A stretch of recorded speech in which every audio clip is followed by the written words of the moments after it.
नमस्कार, राज्यसभा टेलीविजन में आपका स्वागत है। मैं हूं आरफा खानम शेरवानी। इस वक्त हम कोलकाता में मौजूद हैं और यहां बेहद खूबसूरत ये बिल्डिंग है, 200 साल पुरानी बिल्डिंग जिसको कि लाहा हाउस कहा जाता है। यहां पर ये अपना कार्यक्रम हम कर रहे हैं। आप जानते हैं कि देश में फिलहाल कई राज्यों में चुनाव हो रहे हैं, जिसमें पश्चिम बंगाल भी बहुत महत्वपूर्ण चुनाव ये बताया जा रहा है। और बताया जा रहा है कि फिलहाल जो मौजूदा मुख्यमंत्री हैं ममता बनर्जी, उनके इर्द गिर्द ये चुनाव घूम रहा है। कहीं ना कहीं ये ममता केंद्रित चुनाव बन गया है। और इसके अलावा जो दूसरा कोalition हमारे पास है, कांग्रेस पार्टी और जाहिर है जो वाम दल हैं उनको मिलाकर, वो भी अच्छे खासी एक जो टफ फाइट जिसे अंग्रेजी में कहा जाए, अच्छे खासी लड़ाई लड़ने की कोशिश कर रहे हैं। लेकिन अभी दो फेजेस के गुजर जाने के बाद भी ये कहना थोड़ा सा मुश्किल है कि चुनाव किस तरफ जा रहा है। इससे ज्यादा कि किसकी जीत या किसकी हार होगी, हम ये देखने की कोशिश करेंगे कि पश्चिम बंगाल की राजनीति में पिछले 5 सालों में क्या बदलाव आया है। ममता सरकार ने क्या कुछ ऐसा किया है कि लोग वापस उनको चुनकर लेकर आए, या फिर 3 दशकों की जो वाम दलों की सरकार रही है वो कुछ हद तक प्रभाव पर दोबारा वापस लाने की कोशिश कर रही है। मुद्दे क्या हैं, लोग क्या चाहते हैं, किस तरह का भविष्य होगा, विकास की बात कितनी हो रही है, सब कुछ हम जानने की कोशिश करेंगे अगले आधे घंटे के दौरान खास कार्यक्रम देश देशांतर में। और आइए मेहमानों से आपको मिलवा देते हैं। हमारे साथ कई खास मेहमान मौजूद हैं। मनोज पांडे हैं हमारे साथ, जनरल सेक्रेटरी हैं वेस्ट बंगाल की कांग्रेस पार्टी के। दूसरे खास मेहमान मेरे साथ मौजूद रहेंगे फिलहाल फयाज खान साहब, जो कि लीडर हैं सीपीआईएम के पश्चिम बंगाल में ही। तीसरे मेहमान मेरे साथ प्रोफेसर मनोजीत मंडल हैं, डिपार्टमेंट ऑफ इंग्लिश से हैं, जादवपुर यूनिवर्सिटी कोलकाता, और टीएमसी के जो हैं सपोर्टर माने जाते हैं, उनकी तरफ से बातचीत करेंगे उनके बिहाफ पर। और हमारे साथ चौथे मेहमान अमानुल्लाह मोहम्मद साहब हैं, जो कि वरिष्ठ पत्रकार हैं। इसके साथ साथ कृष्णव मित्रा भी मौजूद होंगे, प्रवक्ता हैं बीजेपी के और मीडिया इंचार्ज भी हैं वेस्ट बंगाल के, और साथ ही चुनाव भी लड़ रहे हैं फिलहाल विधानसभा का इस वक्त। सभी मेहमानों का बहुत बहुत शुक्रिया। सबसे पहले फयाज साहब, मैं आपके साथ शुरुआत करना चाहती हूँ। ये बताइए कि माना ये जा रहा है कि जो वोटर है उसकी याददाश्त छोटी हो सकती है, लेकिन उसके बावजूद भी वो अच्छी तरह समझता है कि केरल में एक तरफ आप कांग्रेस पार्टी के खिलाफ चुनाव लड़ रहे हैं, पश्चिम बंगाल में उनके साथ चुनाव लड़ रहे हैं। कैसे बताएंगे आप वोटर को कि उनको जो है आपके कोलिशन के लिए, आपके गठबंधन के लिए वोट करना चाहिए? देखिए, ऐसा है कि ये दोनों स्टेट का मामला है, ये सूबा का मामला है, राज्य का मामला है। इसमें केरल की अलग स्थिति है और बंगाल की अलग स्थिति है। और ये नहीं कि हमने कांग्रेस को इससे पहले भी हमने समर्थन किया था जब देश संकट में था, और हम उस वक्त कह रहे थे कि सांप्रदायिक शक्ति को हम देश की में आने देना नहीं चाहते हैं। ऐसी स्थिति में हमने यूपीए 1 में कांग्रेस को, मनमोहन सिंह जी को हमने समर्थन किया था और सरकार बनाई थी। आज इस राज्य के अंदर में इस राज्य की जनता ये आवाज उठा रही है। पूरे राज्य में 5 साल में तृणमूल की जो शासन रही है, तृणमूल के शासन में जिस तरीके से पूरे देश देख रही है कि कैसा यहाँ का लॉ एंड ऑर्डर रहा, किस तरीके से यहाँ पर किसान आत्महत्या करते रहे, किस तरीके से चाय बागान के मजदूर एक के बाद एक मरते रहे, अस्पतालों में बच्चे मरते रहे, औरतों की इज्जत लूटी जाती रही और लूटने वालों को सरकार हिफाजत देती है, पुलिस उनको बचाने की कोशिश करती है, किस तरीके से गरीबों के पैसे को गबन किया जाता है शारदा घोटाला में, और किस एमपी से लेकर के एमएलए मंत्री जेल के अंदर जाते हैं, लोग देख रहे हैं। साथ ही साथ देखे हैं कि हाल में स्टिंग ऑपरेशन जब हुआ है तो नारदा का मामला आया है, उसके बाद जो है ब्रिज गिरना, लोग देख रहे हैं कि यहाँ की शासन जो है, ऐसी अवस्था में बंगाल की जनता कह रही है कि आप जोट बनाओ, एक साथ हो जाओ। ये कोई दो नेताओं या 2 पार्टियों का जोट नहीं, जनता का जोट। लेकिन जब ममता बनर्जी ये कहती हैं केरल में, वो तंज करती हैं, कहती हैं देखिए विडंबना ये है कि किस तरह से क्यों नहीं ऐसा कर लेते हैं कांग्रेस पार्टी और लेफ्ट पार्टियां मिलकर सीटें बांट लें, चुनाव लड़ने की भी क्या जरूरत है? आपको नहीं लगता कि जनता के बीच में कहीं ना कहीं ये मजाक हो सकता है, लेकिन ये कहीं घर करेगी बात कि 2 ऐसे लोग जिनका काडर, जिनके वोटर्स सब आमने सामने रहे, आज एक साथ मौजूद हैं? विचारात्मक स्तर पर आपको लगता है कि क्या एक साथ हैं आप लोग? देखिए, ऐसा है कि ममता जी का कहना ये शायद शोभा नहीं देगा, क्योंकि वो हमेशा दल बदलू रही हैं। कांग्रेस से निकल के तृणमूल बनाई, तृणमूल के साथ के बाद जो है वो बीजेपी के साथ वो घर बनाई, मंत्री रही, कांग्रेस की मंत्री भी रही, बीजेपी की मंत्री भी रही, मोदी जी के साथ रही, तो वो ये बात नहीं कह सकती हैं। और जहां सवाल रहा वाम मोर्चा की और कांग्रेस की, तो हाँ, वाम मोर्चा या कांग्रेस दोनों पार्टियों ने पहल किया है। और ये सिर्फ वाम मोर्चा और कांग्रेस का मामला नहीं है। आपने देखा होगा कि चुनाव में ऐसी बहुत सारी छोटी छोटी ताकतें जो निर्दल के तौर पर भी खड़ी हैं, जैसे आम्रा आक्रांत, जो लोग के अपने जिनके ऊपर में हमला हुआ है इस सरकार के दौरान में, जहां डेमोक्रेसी नहीं रहा, एक प्रोफेसर, ये प्रोफेसर साहब हैं, उन्हीं के उसी यूनिवर्सिटी के प्रोफेसर अगर फेसबुक में शेयर कर लेते हैं कार्टून को तो उनको जेल के अंदर जाना पड़ता है। यहां तक कि तृणमूल के नेता का ही खून करता है तृणमूल, और उनकी पत्नी जब उनका जो है विचार मांगती हैं तो मुख्यमंत्री बात समय नहीं, तो ऐसी हालत में तमाम ताकतें इकट्ठा हो रही हैं। कांग्रेस और वाम के लिए जो है अभिव्यक्ति की आजादी भी एक बड़ा मुद्दा है, रोटी, बिजली, पानी, सड़क के अलावा, ये आप कहना चाह रहे हैं? आज बंगाल के अंदर में जनवाद को पुनर्प्रतिष्ठित करना है, क्योंकि यहां जनवाद नहीं है। ठीक है, इसमें तमाम लोग जो है एक साथ हुए हैं, और यही नारा हमारा तृणमूल हटाओ, बंगाल बचाओ, बीजेपी हटाओ, देश बचाओ, इसमें सब एक। ठीक है। प्रोफेसर मनोजीत मंडल, ये बताइए फिलहाल कि किस तरह से इस बात को देखा जाए कि आम जनता में जो एक आम धारणा फिलहाल है, मैंने भी 2 दिनों में यहाँ पर काफी हद तक जानने की कोशिश की कि लोग क्या कह रहे हैं, क्यों ममता दीदी को वोट देंगे या नहीं देंगे, कि ये सरकार भ्रष्टाचार को रोक पाने में नाकाम रही है। इसका सबसे बड़ा जो नमूना है हमारे सामने, जो जीता जागता नमूना है, वो फ्लाईओवर है जो कि गिर गया। माना यह जा रहा है कि भ्रष्टाचार निचले स्तर से लेकर ऊंचे स्तर तक भ्रष्टाचार ने घर बना लिया है। आपको कैसा लग रहा है बंगाल आके? कोई बदलाव दे सकते हैं आप यहाँ पर? जो कलकत्ता का जो सड़कें हैं, जो लाइट्स वगैरह है, do you find it more cleaner और नॉट? आप देख सकते हैं, और आप अगर और इंटीरियर में जाओगे तो और पता चलेगा। देखिए, इन लोगों का ये पॉलिटिकल मुद्दा है, और डबल स्टैंडर्ड तो लेफ्ट के साथ ही रहा।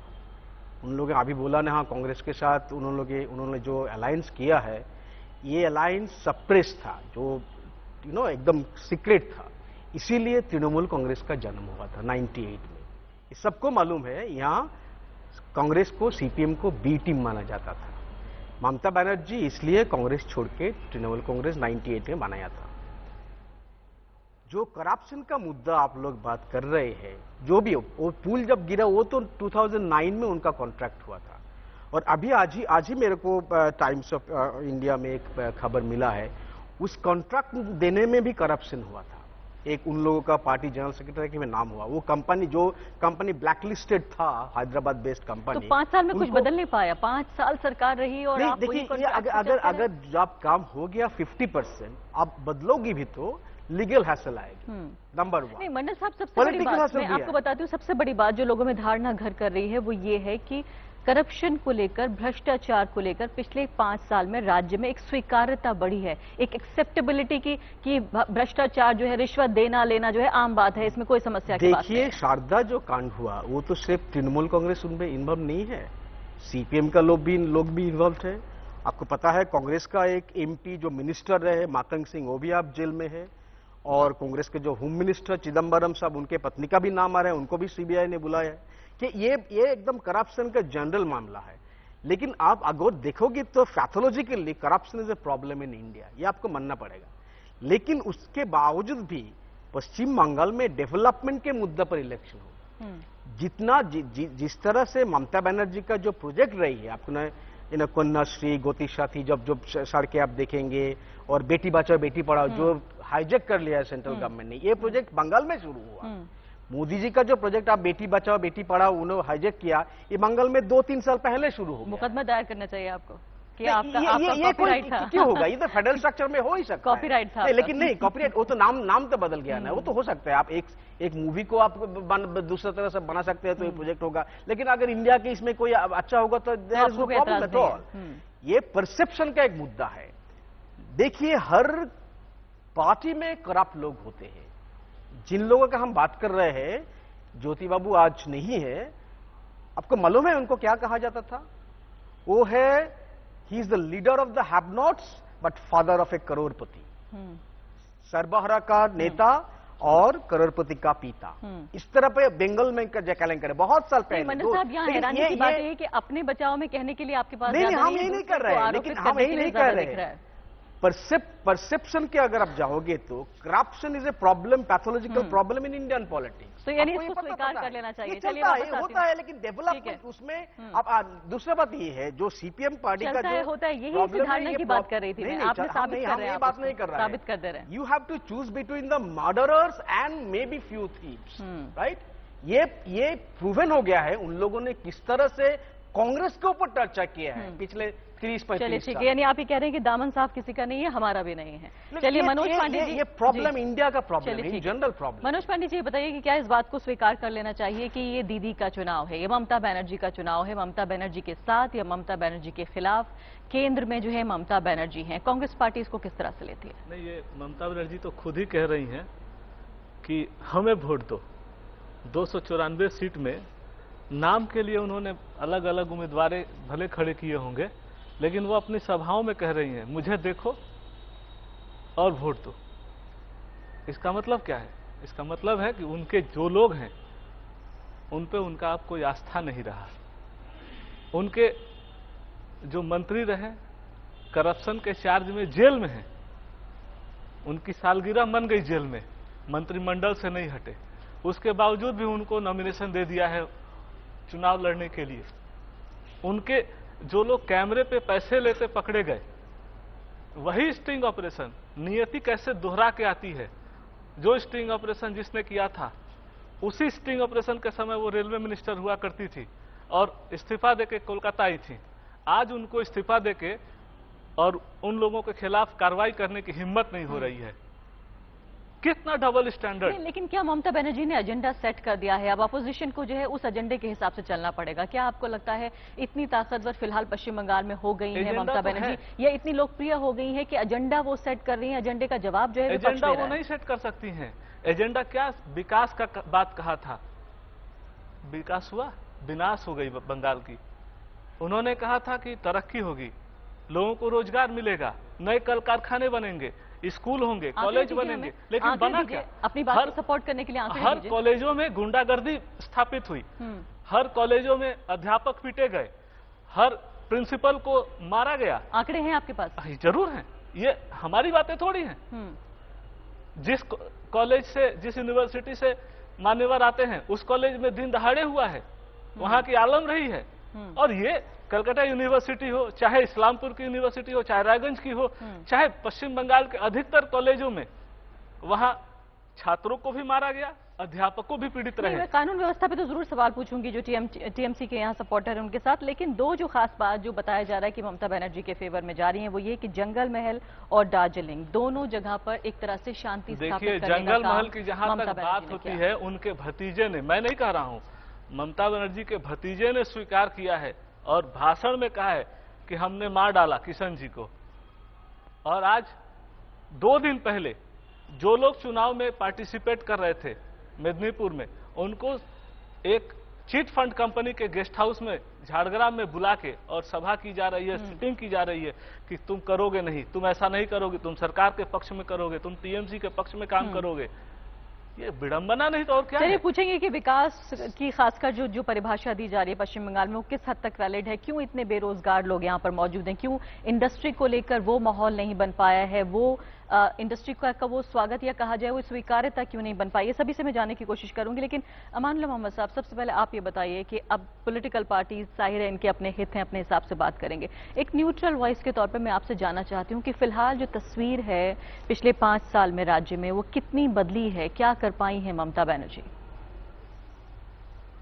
सच्ची बात तो ये है, बल्कि एक कहावत भी है कि मोहब्बत, सियासत और जंग में हर कुछ जायज है। एक जमाना था कि सियासत में लोग वो उतरते थे जिनके पास धन दौलत शोहरत होती थी, इस तरह की हवेली होती थी, आसपास क्या लोगों में शोहरत थी उनकी। आज वो एक जमाना आ गया कि लोगों ने सियासत को व्यापार बना लिया है, इंडस्ट्री बना लिया है। मैं रिस्पेक्ट के साथ कहूंगा कि ममता बनर्जी जिस वक्त चीफ मिनिस्टर बनी, सबों ने वेलकम किया कि ये एक बड़ी लड़ाकू खातून है और एक संघर्ष से उभरी है, जंग करके उभरी है। 32-34 साल के बायां महज के दौर में ज्यादतियां जरूर हुई हैं, नेताई हुआ, नंदीग्राम हुआ, सिंगूर हुआ, उससे पहले 72 हुआ जब सिद्धार्थ शंकर राय के जमाने में मां की गोद से बच्ची को छीनकर गोली मारा गया, वो पीरियड भी हमने देखा। 72 के बाद 77 आया। 77 में बायां महाज की जब हुकूमत कायम हुई तो वो सिद्धार्थ शंकर राय के ज़माने की जो कारनामे थे उनकी बदौलत हुकूमत गई कांग्रेस की। ममता के साथ सबसे बड़ी चीज़ ये है कि ये सेल्फ ओरिएंटेड लीडर, ये अकेले किसी भी मामले को खुद हल करने की कोशिश करती है। उसने क़यादत भी दी। मैं समझता हूं कि 5 साल तक उसने जो क़यादत दी है, भूल ज़रूर हुई है उससे, और भूल की वजह से आज उसको ये खमियाजा भुगतना पड़ रहा है। मैं उस ज़माने की बात करूं, लाल बहादुर शास्त्री रेल मिनिस्टर भी थे, लेकिन जब हादसा हुआ उन्होंने फौरन रिजाइन दे दिया। लाल कृष्ण आडवाणी, हमसे जाती तौर पर मैं इख्तिलाफ रखता हूं, एक ऐसी पार्टी इख्तिलाफ जरूरी है, तो मैं लेकिन उनकी कदर करता हूं कि जब हवाला में उनका नाम आया उन्होंने फौरन इस्तीफा दे दिया। तो मैं समझता हूं कि 5 साल की इस हुकूमत में अगर ममता को अपना इमेज क्लीन करना होता तो जो जो लोग रिश्वत में पकड़े गए या दिखाए गए वीडियो पर, उनको इसके खिलाफ कार्रवाई फौरन करनी चाहिए। कह रहे हैं आप, लेकिन ये बताइए मौलाना साहब, क्या ये परसेप्शन जो धारणा बनी है कि ये दरअसल ऊपर तक यानी कि उनके स्तर तक जा रही है भ्रष्टाचार की बात, क्या ये धारणा ठीक है या आपको लगता है कि विपक्ष कामयाब हो रहा है धारणा बनाने में? नहीं, मैं समझता हूँ कि ममता को अच्छी तरह मालूम है कि हमारे कौन लोग रिश्वत ले रहे हैं, हमारे कौन लोग बदगुमान हैं, करप्ट हैं, और उन्होंने कार्रवाई में देर की है या नाकामी हुई है, इसका खमियाजा दूसरी एक बहुत महत्वपूर्ण बात यह है कि जो हिंसा है, जो वायलेंस है, मैंने 2 जगहों का जिक्र किया जहां उन्होंने एक तरह से पीस डील करने की कोशिश जरूर की है, जंगल महल, जी हाँ, लेकिन उसके अलावा जो ओवरऑल अगर हम ये देखें, लॉ एंड ऑर्डर की सिचुएशन देखें या पॉलिटिकल वायलेंस हम ये देखें, कहा यह जा रहा है कि जो राजनीतिक हिंसा है वो दरअसल उसकी भी स्वीकार्यता बढ़ गई है। जो काडर है टीएमसी का कहीं ना कहीं वो इतना डोमिनेट कर रहा है दूसरे काडर्स पर या आम लोगों के ऊपर, क्या ये धारणा ठीक है? ये आम लोगों में एक गलतफहमी भी हो सकती है और एक आम ख्याल भी हो सकता है कि जो लॉ एंड ऑर्डर की सिचुएशन है, तशद्दुद और समाज दुश्मनों की सरपरस्ती, ये सब कुछ सर चढ़कर बोल रहा है, ये इसमें हकीकत है। बायां महाज के दौर में भी तशद्दुद के वाक़यात हुए, कत्ल के वाक़यात हुए, बायां महाज ने सख्ती से इस पर अमल किया, लेकिन इस हुकूमत में मैं समझता हूं कि ममता बनर्जी कुछ कहीं कहीं फेल हुई है। आप ये बता रहे हैं कि कामयाब भी आपको लगता है? खासकर जी, इन्होंने एक जो आपने कहा ना कि एक एजेंडा तय कर लिया, तो एजेंडा जो है इनका एक माइनॉरिटी अपीजमेंट का एजेंडा है। तो क्या माइनॉरिटी अपीजमेंट हो रहा है? माइनॉरिटी अपीजमेंट शुरू में बहुत अच्छा था, कम से कम 30% 32% यहाँ माइनॉरिटीज हैं। तो अपीजमेंट की जगह भलाई का इस्तेमाल, वेलफेयर कहते हैं, और उन्होंने कुछ अच्छी स्कीमें भी लाई उनके लिए, लेकिन मैं नहीं समझता कि अक़लियतें 100% खुश। लेकिन इस बीच मालदा भी हुआ। हाँ, मालदा मुर्शिदाबाद में बहुत सारे वाक़यात हुए, और सबसे बड़ी ताज्जुब की बात है कि बायां महाज में भी जो एक फिनोमेना था कि जो लॉकअप में डेथ होती थी वो माइनॉरिटी की होती थी। इस जमाने में भी ज्यादातर माइनॉरिटी के लोग या तो मारे जा रहे हैं तशद्दुद में या गोली के तबादले में मारे जा रहे हैं। फयाज खान साहब, ये बताइए कि क्या जो लीडरलेस कहा जा रहा है फिलहाल, एक ऐसा कोई चेहरा नहीं है जो ममता बनर्जी का मुकाबला कर सके? हम जानते हैं कि as a matter of policy वामदल जो है मुख्यमंत्री का ऐलान नहीं करते, लेकिन क्या कोई एक इनडायरेक्ट तरीके से, एक परोक्ष तरीके से हमारे सामने एक चेहरा होना चाहिए था कि आप ममता बनर्जी, आपने कहा कि ममता बनर्जी, बार बार आपने कहा था कि ममता बनर्जी अपने को कह रही है कि मुझे चुनिए, लेकिन आपके पास क्या चेहरा है कि इन्हें चुनिए, ममता बनर्जी को नहीं चुनिए तो इन्हें चुनिए? असल में देश में हमेशा आज़ादी के बाद से लेकर आज तक चेहरा दिखा के ही वोट मांगा गया। चेहरे के पीछे एक चेहरा लगा रहता था, वो लोग नहीं समझते थे, चेहरा देख के वोट देते रहे। हम कभी चेहरे पे यकीन नहीं रखते, हम पॉलिसी पे यकीन रखते हैं, नीति पर यकीन रखते हैं, नीति के आधार पर वोट मांगते हैं। और हमारे अध्यापक जी देख रहे हैं कि डिफेंड करने के लिए इनके पास कुछ नहीं है, तो ये आरोप लगा रहे हैं, क्योंकि इस राज्य के अंदर में ये जो सरकार है, बताए हमारे कांग्रेस के साथी भी बता रहे थे कि ममता बनर्जी जो आज कह रही हैं कि वो 294 सीट पर ही अकेली हैं, उनका चेहरा लाया जा रहा। जिस तरीके से मोदी जी का लाया गया, उस तरीके से दीदी, असल में मोदी भाई दीदी भाई ये दोनों मिलकर के देश का सत्यानाश कर रही है, बंगाल का सत्यानाश कर रही हैं। बंगाल के लोग इस बात को समझ गए हैं। माइनॉरिटी की जो बात कही गई, हम कह रहे हैं जब जंगल महल और दार्जिलिंग की बात की आपने कि पहाड़ हंस रहा और जंगल महल हंस रहा, ये उनका कहना है। लेकिन आप उनके चेहरे पर देखिएगा तो वो रो रही हैं, क्योंकि पहले फेज का जब चुनाव हुआ, उस चुनाव के बाद उनका बॉडी लैंग्वेज चेंज हो गया और अब वो माफी तलाफी करना शुरू हो गई। इससे अंदाजा लगता है, कल तक जब स्टिंग ऑपरेशन हुआ था तो कह रहे थे, पार्लियामेंट में भी इसको अस्वीकार कर रहे थे। उनके सांसद हाईकोर्ट में खड़ा होकर कह रहे थे, जब केस किया पब्लिक इंटरेस्ट लिटिगेशन, कह रहे कि अनुदान हो सकता है, तो वो स्वीकार कर रहे थे। लेकिन वो कह रहे डॉक्ट्राइन है, झूठा है, एफआईआर नहीं किया गया कि उसके खिलाफ एक्शन हो। लेकिन आज ये पार्टी इस बात को स्वीकार करके कह रही है कि हमारे पार्टी के अंदर इसका इंक्वायरी होगा, चोर चोर का इंक्वायरी करेगा। ये हालत है जी। मैं पश्चिम बंगाल से नहीं आती और एक आउटसाइडर का एक मेरा अपनी राय है। मैं जिस तरह से देखती हूँ फिलहाल पश्चिम बंगाल की राजनीति को, क्या आपको लगता है कि पिछले 3 दशकों में जो कुछ किया वाम दलों ने यहाँ पर, बहुत ज्यादा जनता याद नहीं कर रही है उसको? देखिए, ऐसा है कि जनता अगर याद नहीं करती तो आज इस राज्य के मुख्यमंत्री को 5 साल के अंदर ही जनता के अंदर जो एक उलट देने का जो एक भावना, जो उमंड करके लोग आ रहे हैं, कल तक जिनको लेकर के वामपंथी कर्मियों का हत्या किया जाता था, पार्टी ऑफिस को बंद कर दिया जाता था, जिस गांव में वामपंथी कर्मी ने तो भगा दिया जाता था, आज उस गांव के अंदर में लोग समझ गए हैं, लोग ला रहे हैं। इस राज्य में कोई आज तक एक कारखाना नहीं आया, एक के बाद एक कारखाना बंद हुआ। ये सिंगूर को भगाई थी। समय थोड़ा सा कम है, ये भी बताइए मुझे बहुत ईमानदारी से दिल पे हाथ रख के कि क्या वाकई ऐसा नहीं लगता कि वाम दल फिलहाल कहीं ना कहीं अपने अस्तित्व की, अपने रेलेवेंस की लड़ाई लड़ रहे हैं और पश्चिम बंगाल इस पर मोहर लगाएगा? देखिए, ऐसा है कि वाम मोर्चा हमेशा राज्य, जनता, देश की लड़ाई लड़ती है। देश जब संकट था, देश की जनता को बचाना था, हमने कांग्रेस का समर्थन करके भाजपा को अटकाया था यूपीए 1 की सरकार में। आज राज्य के अंदर में राज्य की जनता कह रही है ये सरकार को बदलना पड़ेगा, सबको इकट्ठा होना पड़ेगा, एक मुहाज बनाना पड़ेगा। हम अपनी पार्टी के, अपनी जो भी लड़ाई हो उसको एक किनारे रख करके जनता के लिए, राज्य के लिए हम एक लोगों का जो डिमांड है उस डिमांड को पूरा करने के लिए एक मुहाज बन करके लड़ रहे हैं। क्योंकि लोग कह रहे हैं इस सरकार को हटाना होगा। जो सरकार कहती है कि कारखाने का मतलब सिर्फ वो चिमनी में धुआं हो वही कारखाना नहीं, कारखाना का मतलब होता है कि पकौड़ा बेचने वाला वो पकौड़े का कारखाना करके, पकौड़ा बेच करके वो बिल्डिंग बना सकता है, घर खरीद सकता है। वो कालीघाट में देखी है हमने, कहा ये कालीघाट में हो सकता है। पूरे राज्य और देश के अंदर में पकौड़ा बेचने वाले, फेरी करने वाले, अपने परिवार चलाना मुश्किल हो जाता है। मनोज पांडे जी, मनोज पांडे जी, क्या वाकई कांग्रेस के लिए भी जो संकट की घड़ी है पिछले 2 साल से, वो लगता है वो घड़ी गुजर नहीं रही है, वो अटक गई है एक जगह पर?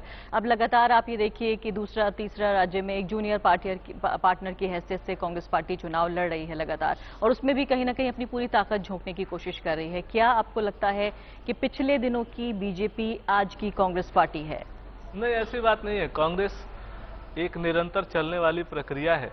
हमारी शक्तियां कहीं कम जरूर हुई हैं, लेकिन हमने उसका प्रयोग पूरी तरह से किया है। ऐसा नहीं है कि हम कम हुए हैं या उसके कारण ऐसा कुछ हुआ है, ऐसा नहीं है। पिछले विधानसभा के चुनाव में पश्चिम बंगाल में हमने जो आज की परिस्थिति है वही परिस्थिति उस दिन थी। उस दिन भी एक रोष था, लोगों ने कहा था कि परिवर्तन लाइए।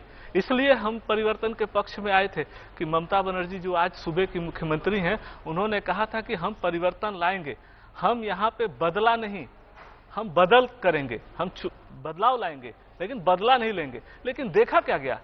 देखा गया कि हमारे सांसदों को, हमारे विधायकों को, हमारे कार्यकर्ताओं को, लेफ्ट पार्टी के कार्यकर्ताओं को, उनके नेताओं को, उनके विधायक को नंगा करके हत्या की गई बर्दवान में। राजनीतिक जो है हिंसा हो रही है, राजनीतिक हिंसा। हमारे कम से कम 88 लोगों को, जो एफआईआर कहता है, 5 वर्षों में कांग्रेस के 88 और शायद 250 लेफ्ट पार्टी के वर्करों को कत्ल किया गया।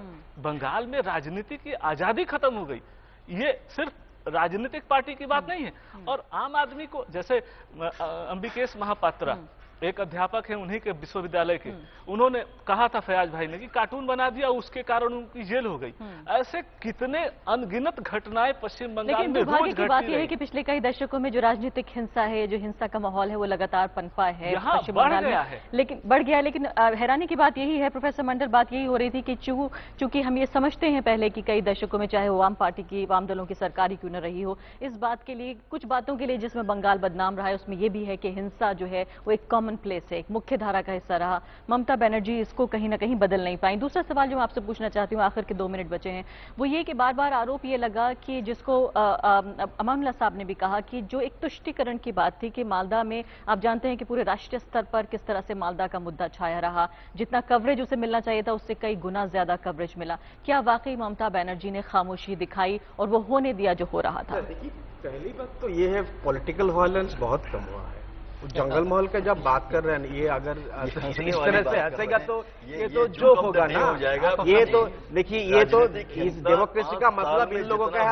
अगर आप बोलेंगे हम तो I am supporting the ruling party and मेरे को कहने के नहीं देंगे। अगर आप बोलेंगे, अगर आप बोलना चाहेंगे तो आप वो हंसेगा।